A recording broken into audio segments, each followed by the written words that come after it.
Casarsa, mentre gran parte delle aree militari non sono ancora state recuperate, si discute su che cosa fare dell'ex polveriera con due progetti antagonisti.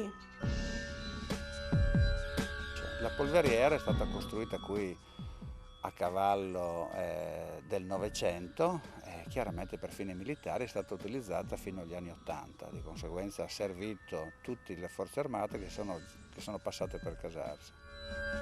Però dal muro di Berlino tutte queste aree venivano completamente dismesse, le aree militari e quant'altro, i militari si ritiravano dappertutto.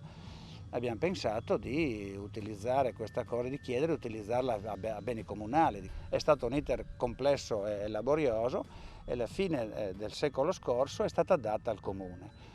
In quel momento è stato affidato all'architetto Paolo De Rocco, che oggi non c'è più, un progetto di un'idea di riqualificazione, sviluppare il sito come luogo educativo ambientale, ossia un'area di svago, le cose che servono in un paese, un'area boscata, un'area che potesse anche però lasciare un forte segno di quella che era la naturalizzazione ambientale, di conseguenza rifugio per gli animali, aspetti educativi, studio della flora. La cosa che lascia l'amaro in bocca è l'ultima trasformazione, ossia da un vincolo di paesaggio ambientale che era inserito nel piano regolatore, tra il 2007 e il 2008 si è passati invece ad una trasformazione urbanistica di questo sito, togliendogli il vincolo. Declassarlo ad un'area ricreativa dove si possa costruire delle casette o delle cose credo che sia anche fuori contesto. Deve essere un luogo fruibile, non un luogo chiuso, ma non un luogo recintato, chiuso a se stesso.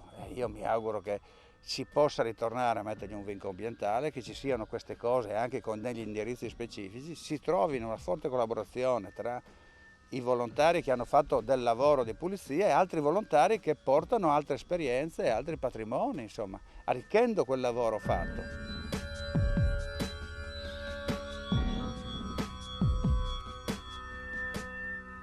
Il tutto è nato sostanzialmente una decina d'anni fa, prima di tutto come recupero dell'ambiente in sé.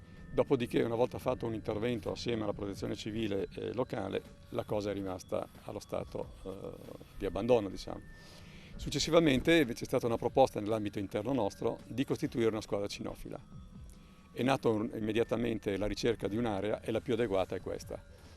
Chiaro è che si è dovuto fare un confronto con l'amministrazione, la quale si è dichiarata disponibile, è nato un progetto che è stato di per sé poi analizzato ed approvato e questa approvazione ha comportato di per sé un intervento deciso.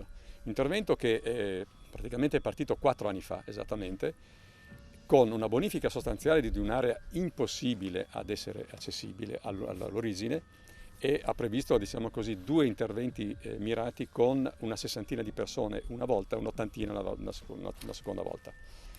Il Corpo Forestale dello Stato è venuto, ha fatto i sopralluoghi, ci ha dato le indicazioni necessarie sia per quanto riguarda la bonifica, le piante da abbattere e da eliminare, sia quelle da sostituire e quindi quale da ripiantumare, cosa che noi abbiamo fatto in ottemperanza a quella che è a loro disposizione. Il progetto prevede una struttura alle mie spalle che dovrebbe ricevere sia diciamo così, un'area di ristoro, sia una parte igienico-sanitaria, sia una parte infermieristica. Poi per quanto riguarda l'area in sé avrà questa zona centrale adibita alla fase di primo addestramento dei cani, un secondo addestramento come area frontalmente dietro il bunker che abbiamo qui accanto e poi un'area più ampia per quanto riguarda la terza fase di addestramento che è la ricerca. Però questo, al di là di tutto, logicamente l'utilizzo deve essere lasciato a chi? Logicamente alla popolazione, quindi è un'area recuperata messa a disposizione della comunità. La recinzione verrà fatta con del materiale naturale, quindi dei pali in legno e la rete invece chiaramente sarà una rete di plastica colorata che si riesca a mimetizzare nell'ambiente stesso. Però faremo in modo che l'accesso quindi possa essere dato ai cancelli con un sistema elettronico, quindi con degli orari già predisposti, in modo che il cancello si aprirà e le persone potranno accedere. Chiaro è che comunque noi come alpini avremo sempre la tutela e la gestione dell'area stessa. E noi sistematicamente ogni 15 giorni entriamo e con le apposite attrezzature si rade l'erba, si asporta ramaglie che sono cadute, si tiene bonificata, come si può vedere, anche le edere che erano invasive sono state tolte e altre vengono eliminate man mano che crescono. Per cui per noi quello che è l'habitat naturale deve essere assolutamente salvaguardato. Casarsa e le forze armate, avendo tra i 4 e i 5 mila militari con tutte queste diversità di armi, erano tutti al servizio delle forze armate.